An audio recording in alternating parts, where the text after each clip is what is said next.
Jag visst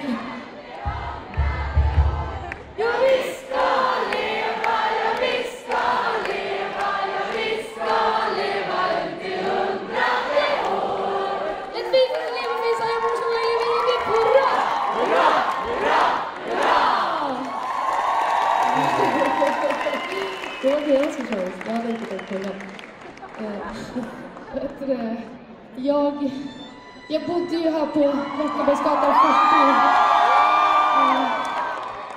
40. Om ni hade gått i min högstadieskola, då hade ni varit hemma på fest hos mig vid det här laget. Men ni får festa nu istället. Det här kör vi kan.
Ingen vet